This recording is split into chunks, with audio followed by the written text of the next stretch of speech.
Katika kuenzi na kuendeleza urithi wa mila na desturi za asili, wakazi wa kijiji cha Kivuko Mteta kilichopo kata ya Mnokola, halmashauri ya wilaya ya Sumbawanga mkoani Rukwa, wameendelea kutunza miti ya asili pamoja na vyanzo vya maji ya kihistoria.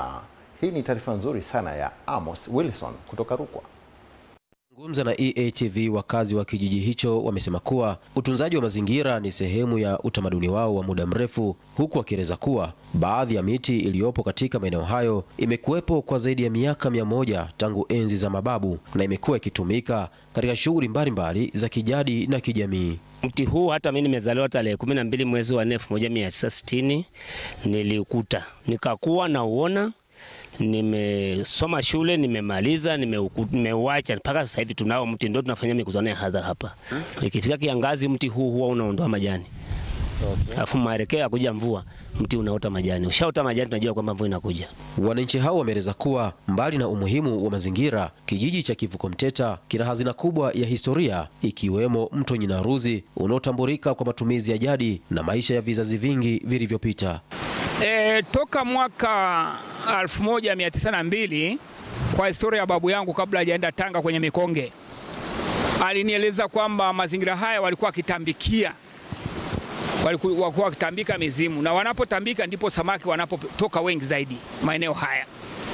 Kwa hiyo tumekuwa kwa dalili hiyo hadi tunakuja kuhama mwaka 1968 baada ya baba kufariki kwenda Lowe.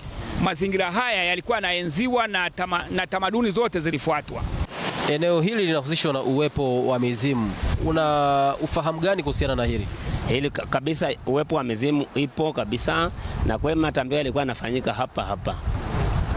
Mpaka sasa hivi tumezuia mpaka dakika hii kwamba watu wasioge wala wasifue nguo ili turudishe utamaduni wa zamani ule.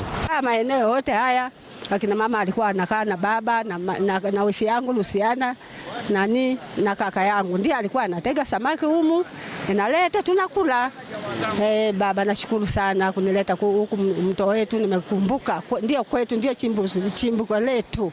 Aidha, kijiji hicho kinatajwa kuwa na eneo la kihistoria alipozikwa mtu mashuhuri anayetajwa katika vitabu vya historia, Zwangendaba, hali inayofanya eneo hilo kwa kitovu muhimu cha urithi wa jamii. Maeneo haya tuliyosimama na ninyi, si tu hapa tuliposimama, ni maeneo haya husika ndiyo maeneo aliyozikwa Zwangendaba kwa historia ya babu yangu, bibi yangu na wote jirani waliokuwepo hapo chini. Hatungefika kwa uriza watakwambia hivyo.